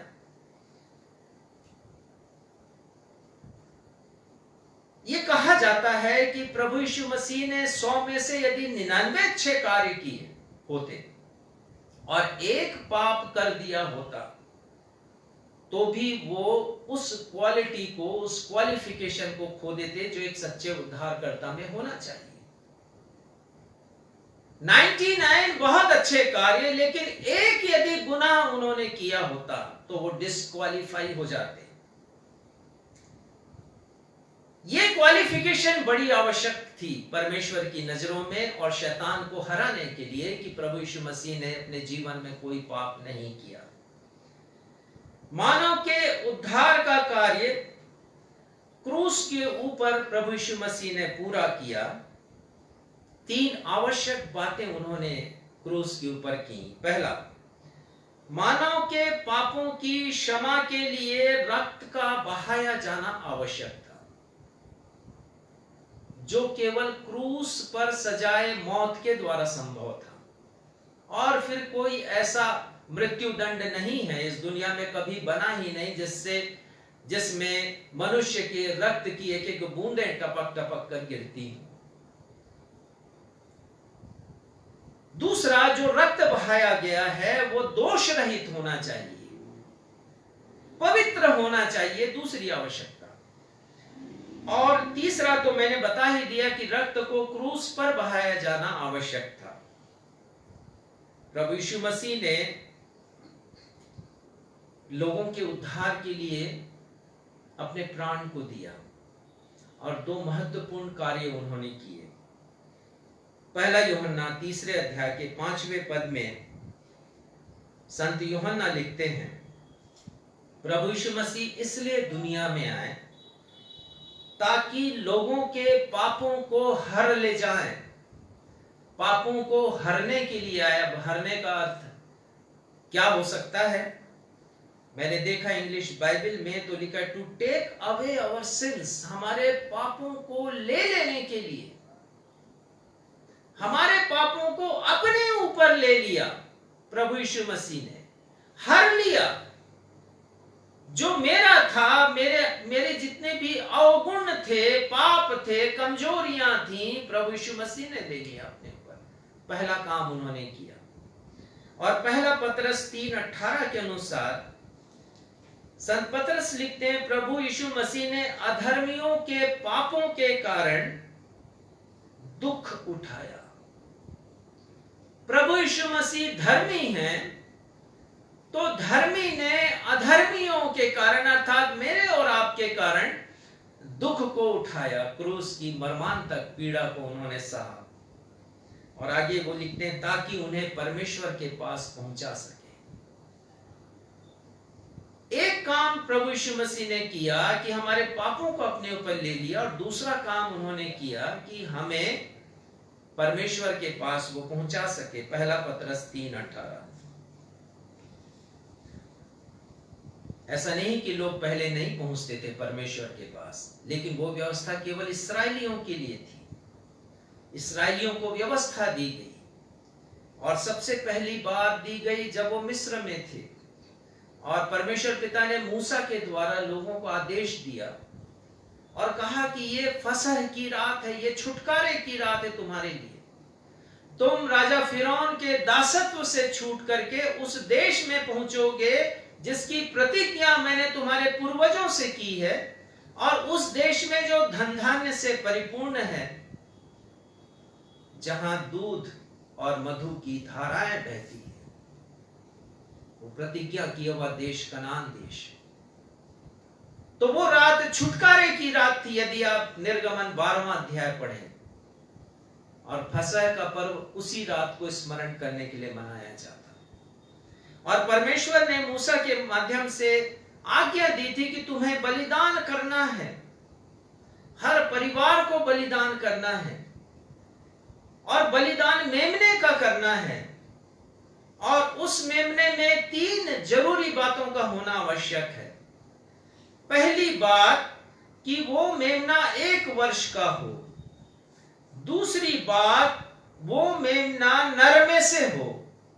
और तीसरी बात, वो मेमना निर्दोष हो। और जहां तक निर्दोषता की बात है, मेमने के निर्दोषी होने की बात को बड़ी गंभीरता के साथ, बड़ी बारीकी के साथ जांचा जाता था।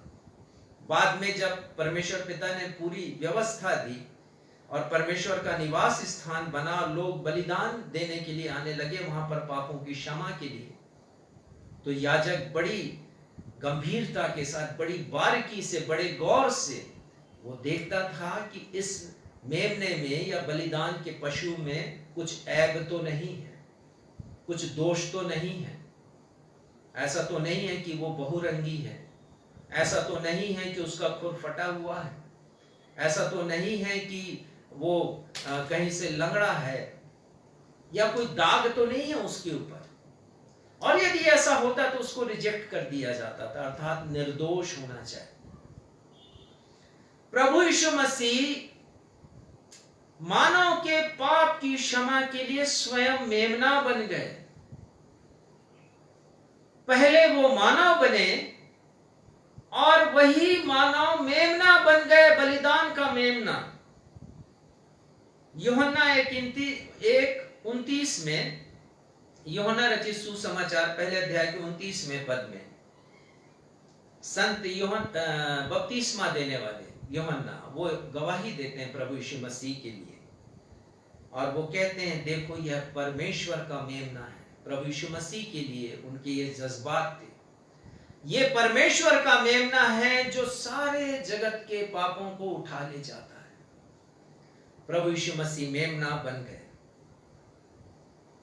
और संत पौलुस कहते हैं 1 कुरिन्थियों 5:17 में, 5:7 क्षमा करेंगे, 5वें अध्याय के 7वें पद में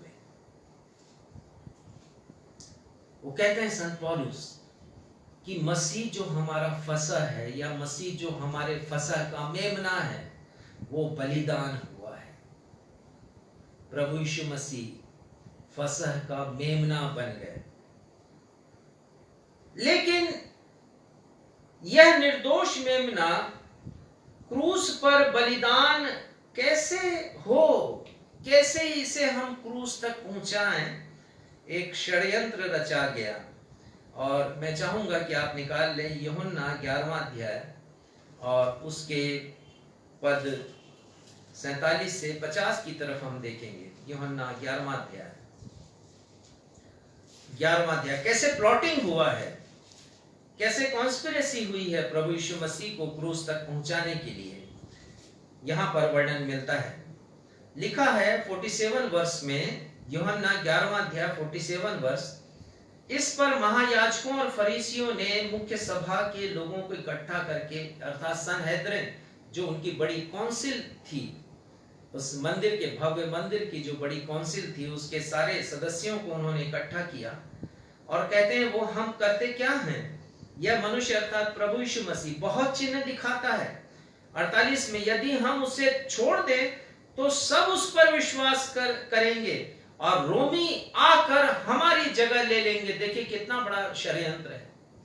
प्रभु यीशु मसीह को पूरी यहूदी कौम के लिए वो खतरा बतला रहे हैं और वो कह रहे हैं कि ये तो चिन्ह दिखाता है और बहुत से लोग उसके दीवाने हैं, और ये सारे लोग यदि दीवाने बन गए यीशु मसीह के तो रोमी आ जाएंगे और हमारे देश को हथिया लेंगे।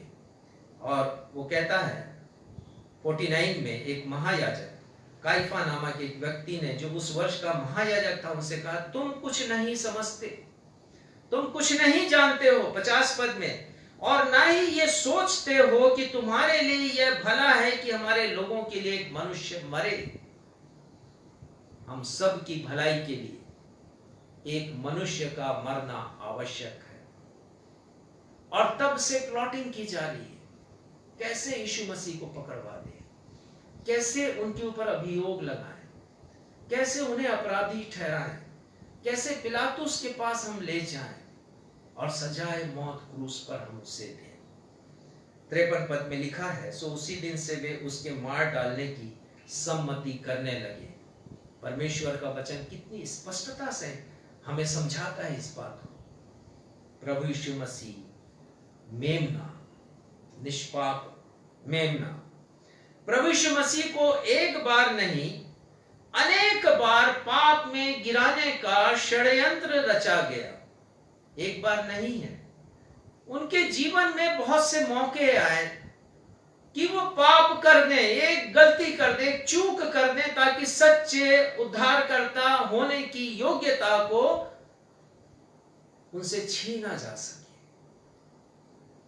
हम देखते हैं शैतान ने परीक्षाएं लाई। प्रभु यीशु मसीह ने अपनी सेवकाई प्रारंभ भी नहीं की है तब तक 3 परीक्षाएं लाई प्रभु यीशु मसीह को पाप में गिराने। कठिन हालात उत्पन्न किए गए प्रभु यीशु मसीह के समक्ष। जैसे एक महिला लाई गई और आरोप लगाया गया कि ये व्यभिचार में पकड़ी गई है। लोगों के हाथों में पत्थर है, मूसा की व्यवस्था का पालन कर रहे हैं। वो प्रभु यीशु मसीह से कहते हैं व्यभिचार में पकड़ी गई है, मूसा की व्यवस्था कहती है कि इसे पथरवा करके मारा जाए। आप क्या कहते हैं? कठिन हालात उत्पन्न किए गए प्रभु यीशु मसीह के समक्ष। उन सभी हालातों का बड़ी बुद्धिमता से यीशु मसीह ने सामना किया। वो पाप में नहीं गिरे। कठिन प्रश्न किए गए, जिसमें से एक बड़ा कठिन प्रश्न कि 7 भाई हैं, विवाह बड़े भाई का हुआ, मृत्यु हो गई, उसके बाद वाले भाई ने उस महिला से शादी कर ली जो पहले भाई की बीवी थी, उसके बाद उसकी भी मृत्यु हुई और फिर उसने फिर तीसरे भाई के साथ विवाह कर लिया और लिखा ऐसा करके 7 की मृत्यु हो गई। और प्रश्न यह है यीशु के सामने कि स्वर्ग में वो किसकी बीवी होगी, किसकी पत्नी होगी। कठिन प्रश्न पूछे गए, कैसर को कर देना उचित है कि नहीं। पिलातुस ने भी एक ऑफर किया प्रभु यीशु मसीह को। वो कहते हैं कि क्या तुम्हें मालूम है कि मुझे तुझे छोड़ देने का अधिकार है और मुझे तुझे क्रूस पर चढ़ाने का भी अधिकार है। यीशु की जगह कोई दूसरा होता तो वो तो अपना लेता उस तरीके को जो काफी सरल है, अर्थात छोड़ देने का, जीवन को बचाना चाहता।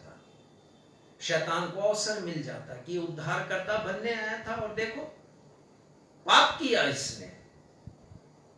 क्रूस पर भी प्रभु यीशु मसीह को नहीं छोड़ा गया और लोग पुकार पुकार कर, लिखा है, मरकुस लिखते हैं, सिर हिला हिला कर प्रभु यीशु मसीह से कहते थे कि यदि परमेश्वर का पुत्र है तो अपने आप को नीचे उतार ला। डाकू कहता है कि अपने आप को बचा ले, हमें भी बचा ले। इब्रानियों की किताब के लेखक कहते हैं 4 अध्याय के 15वें पद में, प्रभु यीशु मसीह हमारे समान परखे गए लेकिन निष्पाप निकले। 600 लोगों ने, ये सत्य घटना है, 600 लोगों ने जो एक कट्टर विश्वास से आए थे प्रभु यीशु मसीह को ग्रहण किया। जब ये प्रभु यीशु मसीह को इन्होंने ग्रहण किया और फिर ये सोचे कि हम संगति में शामिल होंगे, तो इन्हें बहुत यातनाएं दी गई, बहुत दुख दिया गया, सताया गया इनको, लेकिन ये इन्होंने सताव को सह लिया और अंततः यीशु मसीह के पास आए। तो पूछा लोगों ने कि इतना सताव सहने के बाद, इतनी यातनाओं को सहने के बाद, दुखों को सहने के बाद, आप क्या बात है यीशु में कि आप यीशु के पास आ गए? उन्होंने जो बातें कही आज हमने पढ़ लिया यशायाह 50 में, और उन्होंने जो कहा वो मैं दूसरे तरीके से आपके सामने प्रस्तुत कर रहा हूं। यशायाह प्रभु यीशु मसीह के बारे में लिखते हैं कि थके हुए को अपने वचन के द्वारा उन्होंने संभाला है। और वो लिखते हैं 50 अध्याय के 4 पद का मैंने रेफरेंस दिया अभी, और वो लिखते हैं कि प्रभु यीशु मसीह ने दुखों को सहा है, दुखों को सहा है। और जो कुछ ये 600 लोगों ने कहा है उन्हें मैं संक्षिप्त रूप से आपके समक्ष प्रस्तुत कर रहा हूं, जो प्रभु यीशु मसीह का एक गुणगान है। प्रभु यीशु मसीह ने कभी किसी के विरोध में ना कभी कुछ कहा, ना कभी बुरा कहा, ना कभी बुरा सोचा। प्रभु यीशु मसीह ने अपनी सोच को दुष्टता में परिवर्तित नहीं किया। प्रभु यीशु मसीह ने कभी बुरी कामना या बुरी नीयत से कार्य नहीं किया। प्रभु यीशु मसीह ने कभी भी क्रोध से या ऊंची आवाज से बात नहीं किया, लड़ाई झगड़ा करना तो दूर की बात है। प्रभु यीशु मसीह ने कभी अपने पड़ोसी की बुराई नहीं की, निंदा नहीं की, कभी किसी को बदनाम नहीं किया, कलंकित नहीं किया, कभी किसी से झूठ नहीं कहा उन्होंने, कभी चोरी नहीं किया, ना किसी की वस्तु का उन्होंने कभी लालच किया, कभी भी रिटेलिएट नहीं हुए, वो प्रतिकार नहीं किया, रिवेंजफुल एटीट्यूड, प्रतिशोध की भावना उन्होंने कभी नहीं रखी। परंतु इसके विपरीत प्रभु यीशु मसीह ने बिना किसी लाभ की आशा किए पीड़ित मानवता की सेवा की है। ऊर्जा से भरे जीवन की आस देने वाले प्रेरणादायक मोटिवेशनल शिक्षाएं उन्होंने लोगों को प्रदान की। स्वर्गीय पिता एवं सांसारिक माता पिता का सम्मान किया, उनकी अधीनता में रहे, परमेश्वर के वचन व्यवस्था का पालन 100% किया, पड़ोसी के दुख दर्द में वे हमेशा शामिल हुए, सांत्वना दी, सहायता किया, सबसे प्रेम किया, लोगों को क्षमा किया, तरस खाए, दया की लोगों के ऊपर। विनम्रता का अद्भुत प्रदर्शन प्रभु यीशु मसीह ने किया, और विनम्रता ऐसी कि कोई भी प्रभु से रिश्ता कायम कर सकता है। इब्रानी के लेखक लिखते हैं इब्रानी 7:26 में कि प्रभु यीशु मसीह पवित्र, निष्कपट, निर्मल, निष्कलंक, पाप रहित, पापियों से अलग। संत पौलुस लिखते हैं प्रभु यीशु मसीह के बारे में कि वो पाप से अनजान, He knew no sin। संत पतरस ने लिखा कि यीशु पवित्र और धर्मी, यहां तक दुष्ट आत्मा ने भी कबूला है इस बात को। लूका 4:34 में दुष्टात्मा कहता है, मैं जानता हूं कि तू कौन है, और वही जवाब देता है कि तू परमेश्वर का पवित्र जन है, प्रभु यीशु मसीह निष्पाप। और इसलिए प्रभु यीशु मसीह की चुनौती है सारे जगत के लोगों को। प्रभु यीशु मसीह कहते हैं यूहन्ना 8:46 में, तुम में से कौन है जो मुझे पापी कहता है? कौन है जो मेरे निष्पाप होने पर प्रश्न चिन्ह खड़ा करता है? और यशाया 50 में एक भविष्यद्वक्ता यशाया ने परमेश्वर से प्रेरणा प्राप्त करके प्रभु यीशु मसीह के बारे में खूबसूरत वचन लिखे हैं। अभी हमने पढ़ा पुराने नियम से यशाया 50 7वां पद और उसके बाद, और वो कहते हैं 8वें पद में, क्षमा करेंगे, यशाया 50 उसका 8वां पद, वो कहते हैं जो मुझे धर्मी ठहराता अर्थात परमेश्वर वो मेरे निकट है, अर्थात परमेश्वर न्यायी हैं, उन्होंने मुझे धर्मी ठहराया है।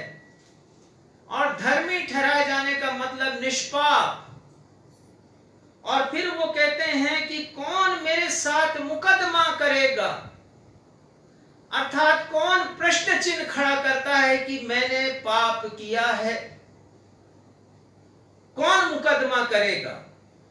और वो चैलेंज करते हैं, आगे लिखा है हम आमने सामने खड़े हों, वो मेरे सामने आ जाए, खड़ा हो जाए मेरे सामने। और फिर यहां लिखा है यशाया 50:8 के अंतिम हिस्से में, मेरा विरोधी कौन है, कौन मेरा विरोध करता है, वो मेरे सामने आ जाए। और 50वें अध्याय के 9वें पद में लिखा है, मुझे कौन दोषी ठहरा सकता है। यही बात प्रभु यीशु मसीह ने शास्त्रियों से और महायाजकों से कही थी, कौन मुझे पापी ठहराता है। ये लोग प्रभु यीशु मसीह को पापी ठहरा रहे थे। तू कैसे हो सकता है परमेश्वर का पुत्र, उसे तो पवित्र होना चाहिए, तू तो अपवित्र है, तेरा जन्म ही अपवित्रता के साथ हुआ है। बाइबल कहती है कि संसार में ऐसा कोई नहीं जो प्रभु यीशु मसीह को पापी ठहरा सके, किसी बात के लिए, किसी काम के लिए, या उनके किसी चरित्र के लिए। प्रभु यीशु मसीह के समकालीन 7 लोगों ने प्रभु यीशु मसीह को निर्दोष ठहराया, और इन सब का वर्णन सुसमाचारों में है। इन लोगों ने प्रभु यीशु मसीह को निर्दोष ठहराया है। सबसे पहले मैं आपको बताना चाहता हूं न्यायाधीश के बारे में, जो जिनका नाम पिलातुस है, गवर्नर थे ये उस देश के जहां पर प्रभु यीशु मसीह थे, गवर्नर थे ये, और न्याय करने का अधिकार भी इन्हें था। इसलिए प्रभु यीशु मसीह का मुकदमा पिलातुस न्यायाधीश की अदालत में चला। 3 आरोप लगाए गए प्रभु यीशु मसीह के ऊपर, जिनका वर्णन संत लूका करते हैं 23वें अध्याय के 2 पद में। जो चार्ज लगाया गया प्रभु यीशु मसीह के ऊपर, आप देखिएगा लूका 23 उसका 2 पद, और यहां लिखा है कि और वे यह कहकर यीशु पर दोष लगाने लगे कि हमने पहला चार्ज, इससे लोगों को बहकाने, दूसरा कैसर को कर देने से मना करने, और अपने आप को मसीह राजा कहते हुए सुना है। ये 3 चार्जेस प्रभु यीशु मसीह के ऊपर लगाए गए। और ये चार्जेस साधारण चार्जेस नहीं है, ये अभियोग साधारण नहीं है, ये अभियोग देशद्रोह की श्रेणी में आते हैं, राष्ट्रद्रोह की श्रेणी में आते हैं। और पिलातुस फिर यीशु मसीह से कुछ प्रश्नों को पूछते हैं, और पद 4 में यहां पर लिखा है, तब पिलातुस ने महायाजकों लोगों से कहा, मैं इस मनुष्य में कुछ भी दोष नहीं पाता। पहली बार ये न्यायाधीश कह रहे हैं, ये कोई दूसरा नहीं है। जिन्हें प्रभु यीशु मसीह को छोड़ देने का और क्रूस पर चढ़ाने का अधिकार है। कैसर की तरफ से, कैसर सम्राट है, रोम पर वो बैठते हैं और इस दुनिया में शासन कर रहे थे। उनके अधीनता में ये देश भी था, फलस्तीन देश। तो वो कह रहे हैं कि मैं इस व्यक्ति में, इस मनुष्य में कुछ भी दोष नहीं पाता, पहली बार। और दूसरी बार पद 14 में पढ़िएगा, तुम इस मनुष्य को लोगों का बहकाने वाला ठहराकर मेरे पास लाए हो, और देखो मैंने तुम्हारे सामने उसकी जांच की है, और जांच साधारण तरीके से नहीं की है। पूरे प्रकरण को उन्होंने समझा है, पूरे पुराने इतिहास को उन्होंने जाना है। और वो कहते हैं मैंने जांचा है इस व्यक्ति को। और आगे लिखा है, उन बातों के विषय में मैंने कुछ भी दोष नहीं पाया जिन बातों का दोष तुम लगाते हो। दूसरी बार उसने कहा। बड़ा अद्भुत है ये जानना कि जो न्यायाधीश है वो कह रहा है कि इसमें कोई दोष नहीं है, इसमें कोई दोष नहीं है, क्योंकि यीशु तो खामोश है, यीशु की तरफ से कोई वकील भी नहीं है वहां। और तीसरी बार पद 22 में लिखा है, उसने तीसरी बार उनसे कहा, क्या उसने कौन सी बुराई की है? मैंने उसमें मृत्यु के दंड के योग्य कोई बात नहीं पाई। कोई बुरा काम किया ही नहीं उसने, कोई भी ऐसी बात नहीं है, कोई भी ऐसा पाप अपराध उसने नहीं किया कि मैं उसे मृत्यु दंड की सजा दूं, वो भी क्रूस के ऊपर। और वो कहते हैं कि जो आरोप तुमने लगाए हैं वो बेबुनियाद हैं। दुनिया के किसी न्यायालय में ऐसा मुकदमा कभी नहीं हुआ जिसमें न्यायाधीश एक बार नहीं, 2 बार नहीं, 3 बार कहे कि ये अपराधी नहीं है, ये निर्दोष है, लेकिन अपने पद के चले जाने के भय से उसने अपने फैसले को पलट दिया। 3 बार जिसे पिलातुस ने निरपराधी कहा, बेगुनाह कहा, 3 बार जिसे उसने निर्दोष ठहराया, उसे अपने पद जाने के भय से। और इसे भी मैं आपको बताना चाहता हूं कि क्या हुआ था। यदि आप पढ़ें यूहन्ना 19:12वें पद में, तो यहां लिखा है कि वो सब महायाजक और यहूदी सारे जो यीशु मसीह को सजा देने के लिए वहां पर आए थे, मुकदमे में हाजिर थे, वो कहते हैं यदि तू इसे छोड़ देगा तो तेरी भक्ति कैसर की ओर नहीं होगी, तेरी भक्ति, तेरी लॉयल्टी कैसर की ओर नहीं होगी, क्योंकि इसने अपने आप को राजा बनाया है। और जो अपने आप को राजा बनाता है वो कैसर के खिलाफ आवाज बुलंद करता है, वो राष्ट्रद्रोह कहलाता है। और वो कहते हैं पद 15 के अंतिम हिस्से में, कैसर को छोड़ हमारा कोई राजा नहीं। जो बात उन्होंने कभी नहीं मानी यीशु को सजा देने के लिए, वो मानते हैं, कबूल कर रहे हैं कि कैसर हमारा राजा है, हमारा विश्वास कैसर के ऊपर है, और वो अन्य जाति राजा है, उनसे उनका प्रमुख संघर्ष है, परंतु उसके आधिपत्य को वो स्वीकार करते हैं प्रभु यीशु मसीह को सजाए मौत देने के लिए।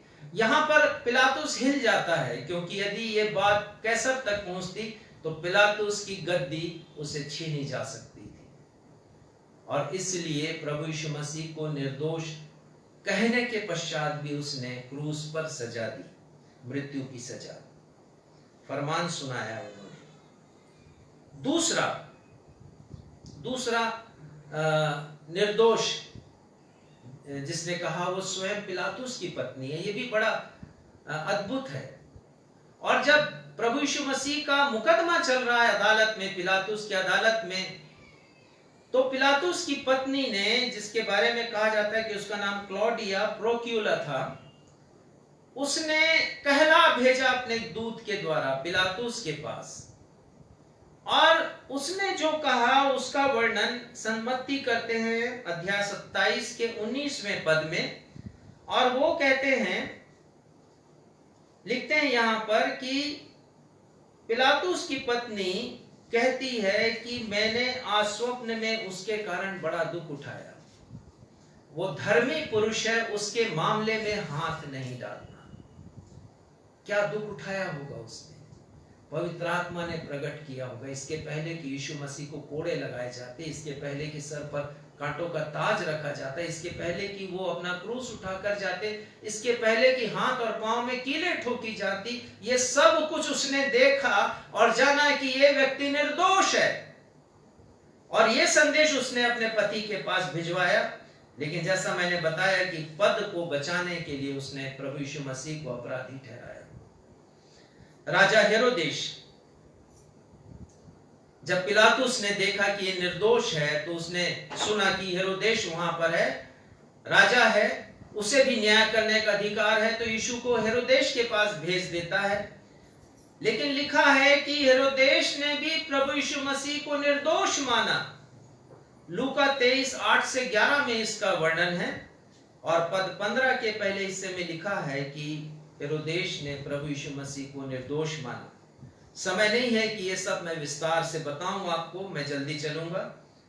डाकू ने, चौथा व्यक्ति है डाकू, उसने प्रभु यीशु मसीह को निर्दोष माना। और हम ये सब अच्छी तरह जान रहे हैं। प्रभु यीशु मसीह के दाईं बाईं ओर 2 डाकू भी लटकाए गए थे क्रूस पर। और उनमें से एक ने कहा कि यदि तू मसीह है तो अपने आप को बचा और हमें भी बचा ले।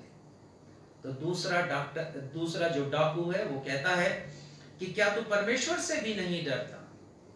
हम तो न्यायानुसार उचित दंड पा रहे हैं, परंतु इसने कोई भी अनुचित कार्य नहीं किया। प्रभु यीशु मसीह को निर्दोष मानता है। फिर हम पढ़ते हैं सूबेदार के बारे में। वो कप्तान है सेना का, 100 सिपाहियों के ऊपर मुखिया है। और जब प्रभु यीशु मसीह को क्रूसित किया गया है गोलगथा में, तब वहां पर लॉ एंड ऑर्डर देखने की जिम्मेदारी उसके ऊपर है। और उसने पूरी घटना को अपनी आंखों से देखा है। 6 घंटे तक वो वहां पर थे। उन्होंने अपनी ड्यूटी निभाई है वहां पर। हर एक प्रकार की बातों को उन्होंने सुना है, यीशु की 7 वाणियों को उन्होंने सुना है। और जब यीशु ने अपने प्राण को त्यागा है, तो वो कहते हैं निश्चय यह मनुष्य धर्मी था, निष्पाप था, इसने कोई ऐसा काम नहीं किया कि सजाए मौत क्रूस पर दी जाती। और 6वां व्यक्ति यहूदा इस्करियोती है, प्रभु यीशु मसीह का शिष्य। और आज हमने सुसमाचार के पाठ में पढ़ लिया। और वो कहता है मैंने निर्दोष को पकड़वाकर, घात के लिए पकड़वाकर पाप किया है। कितना ये अद्भुत है कि जिसने पकड़वाया यीशु मसीह को, वो अपने आप को अपराधी मान रहा है। प्रभु यीशु मसीह को अपराधी समझकर उसने पकड़वा दिया, अब अपने आप को वो अपराधी मान रहा है। 30 चांदी के सिक्कों में उसने प्रभु यीशु मसीह को बेच दिया। और 30 चांदी के सिक्के मंदिर के खजाने से निकले थे। 30 चांदी के सिक्कों से गुलाम खरीदा जाता था। प्रभु यीशु मसीह को एक गुलाम के रूप में खरीदा गया। विभिन्न लेखकों ने प्रभु यीशु मसीह को निर्दोष माना है और मैंने बहुत से संदर्भ आपको पहले ही दे दिए हैं, मैं आगे बढ़ूंगा। इन सब ने निष्पाप, निर्दोष और बेगुनाह माना प्रभु यीशु मसीह को। लेकिन एक हैं जिन्होंने दोषी माना है प्रभु यीशु मसीह को, और वो हैं परमेश्वर पिता। 2 कुरिन्थियों 5वां अध्याय 21वां पद आज हमने पढ़ा पत्रियों में से। और यहां लिखा है जो पाप से अनजान था उसी को उसने अर्थात परमेश्वर ने हमारे लिए पाप ठहरा दिया। हमारे लिए, मेरे और आपके लिए। इसलिए पाप ठहराया कि हम प्रभु यीशु मसीह के द्वारा परमेश्वर की धार्मिकता बन जाएं। मैं और आप निष्पाप हों प्रभु यीशु मसीह के पास आकर। क्रूस पर जब प्रभु यीशु मसीह थे, दोपहर से तीसरे पहर तक लिखा है कि घुप अंधेरा छा गया, और उस अंधकार में से प्रभु यीशु मसीह ने कहा था, एली एली लमा शबक्तनी। 1000 वर्ष पहले इसी बात को शब्दशः राजा दाऊद ने लिखा दर्शन के द्वारा, हे मेरे परमेश्वर, हे मेरे परमेश्वर, तूने मुझे क्यों छोड़ दिया। और जिस समय परमेश्वर ने छोड़ा है, उस समय मेरे और आपके पाप प्रभु यीशु मसीह के ऊपर है। मेरे और आपके पापों का बोझ उन्होंने लिया अपने ऊपर। उन्होंने कोई पाप नहीं किया, वो निष्पाप प्रभु यीशु मसीह। लेकिन यदि सजा हुई है तो सजा इसलिए हुई है क्योंकि मेरे और आपके पाप प्रभु यीशु मसीह के ऊपर हैं, और परमेश्वर न्यायी है, और मुझे और आपको सजा ना दे करके उन्होंने प्रभु यीशु मसीह को दिया।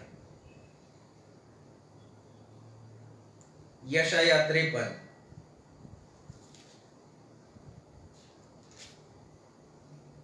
5 से लेके 6 पद आप पढ़ेंगे, इन 2 पदों को। यशाया 53 5 और 6 आप यदि काउंट करेंगे वहां पर तो आप पाएंगे कि हमारी शब्द 10 बार इनका उल्लेख आया है। 10 बार हमारी आप गिन लीजिएगा। और कहा जाता है कि 10 का अंक ह्यूमन रिस्पॉन्सिबिलिटी को बतलाता है, मानवीय उत्तरदायित्व को दर्शाता है। प्रभु यीशु मसीह ने निष्पाप रहते हुए मेरे और आपके पापों को अपने ऊपर लेकर मानवीय उत्तरदायित्व का निर्वहन उन्होंने किया। हमारे ही अपराधों के कारण वो घायल किया गया, हमारे ही अपराधों के कारण उसे ताड़ना मिली। आप पढ़िएगा। लेकिन संत पौलुस कहते हैं रोमियो 8 उसके पहले पद में, इसलिए अब जो कोई मसीह यीशु में है उस पर दंड की आज्ञा नहीं। संदेश को समाप्त करूंगा। क्या आप प्रभु यीशु मसीह में हैं? एक बहुत प्यारा गीत है, हम गाते हैं उसको, प्रभु महान विचारों कार्य तेरे। जब इस गीत को हम गाएंगे, आप सोचें, आप प्रार्थना में रहें। चाहे आज या कभी भी जब आप YouTube पर या Facebook पर देखें इस वीडियो को, अपनी आंखों को बंद कर लें और सोचें कि आप प्रभु में हैं या नहीं। उस प्रभु में जिसके बारे में संत पौलुस लिखते हैं रोमियो 8 उसके 3 से 6 के बीच में, कि परमेश्वर पिता ने हमारे पापों के कारण प्रभु यीशु मसीह को इस दुनिया में भेजा और पापमय शरीर पर दंड की आज्ञा दी मेरे और आपके पापों के लिए। आइए हम सब मिलकर इस गीत को गाएं।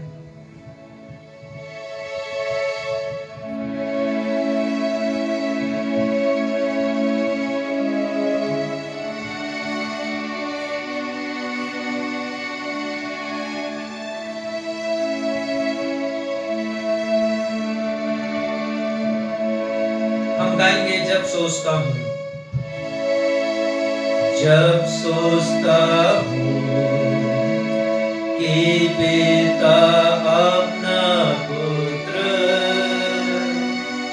मरने भेजा है, वर्णन से आपार,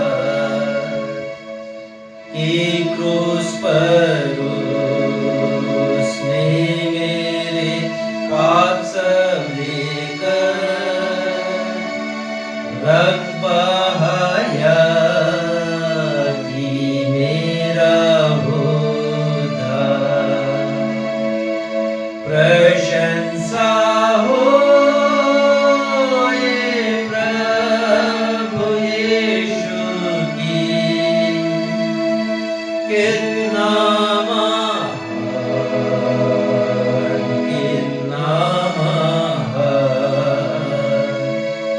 प्रशंसा होए प्रभु यीशु की,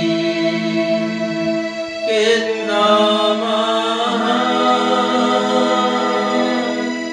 कितना महान।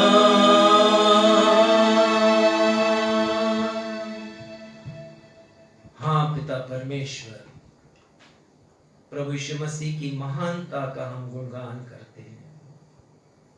जीवन भर निष्पाप रहे और जब क्रूस पर उन्होंने अपने प्राण को दिया, उन्हें पुकारना पड़ा दर्द भरी आवाज के साथ, एली एली लमा शबक्तनी, हे मेरे परमेश्वर, हे मेरे परमेश्वर, तूने मुझे क्यों छोड़ दिया। आप छोड़ दिए थे प्रभु यीशु मसीह के ऊपर, क्योंकि पाप का और आपका कोई वास्ता नहीं है। आप पवित्र हैं। राजा दाऊद लिखते हैं, पवित्र परमेश्वर का पाप के साथ कोई मेल नहीं, कोई संगति नहीं। आपने प्रभु यीशु मसीह को छोड़ दिया। अकेले उन्होंने दुखों को सहा, मेरे और हम सब के पापों का बोझ उठाकर, और उस निंदा को अपने ऊपर ले लिया, उस जलालत को अपने ऊपर ले लिया पिता, जो हमें सहना था, हमें भोगना था, उस दंड को ले लिया। वो महान प्रभु यीशु मसीह, उन्हें दीजिए पिता, आज हम सोचें कि हम प्रभु यीशु मसीह में हैं या नहीं है। आपका वचन कहता है कि चूंकि उन्होंने हमारे दंड को ले लिया अपने ऊपर, इसलिए अब हम पर दंड की आज्ञा नहीं। सोचें पिता गंभीरता के साथ कि आज हम प्रभु यीशु मसीह में हैं या नहीं है। यदि हैं तो हम पर आपके दंड की कोई आज्ञा नहीं होगी, कोई आज्ञा प्रबल नहीं होगी, और यदि नहीं है तो हम दंड भोगने के लिए तैयार हो जाए। धन्यवाद देते हैं पिता इस अच्छे प्रकाशन के लिए जिसे आपने पवित्र आत्मा के माध्यम से हमें दिया। आपका वचन हमारे जीवन में राज्य करने पाए, ऐसा अनुग्रह प्रदान करें। इस प्रार्थना को अपने महान प्रभु यीशु मसीह के नाम से मांगते हैं, सुनिए और ग्रहण कीजिए। आमीन। प्रभु की प्रार्थना हम सब मिलकर करेंगे। हे हमारे पिता, आप जो स्वर्ग में हैं, आपका नाम पवित्र माना जाए, आपका राज्य आए, आपकी इच्छा जैसे स्वर्ग में पूरी होती है वैसे इस पृथ्वी पर भी पूरी हो। हमारे दिन भर की रोटी आज हमें दीजिए, और जैसे हमने अपने अपराधियों को क्षमा किया वैसे हमारे अपराधों को क्षमा कीजिए, और हमें परीक्षा में नहीं लाइए बल्कि बुराई से बचाइए, क्योंकि राज्य, पराक्रम और महिमा आशीष ग्रहण करेंगे। अब हमारे अद्वैत पिता परमेश्वर का प्रेम, हमारे उद्धारकर्ता प्रभु यीशु मसीह का अनुग्रह और शांतिदायक पवित्र आत्मा की सहभागिता हम में से हर एक के साथ अब से लेकर के हमारे प्रभु यीशु मसीह के दूसरे आगमन तक हमेशा होती रहे। सब कहें आमीन। आमीन। जय मसीह।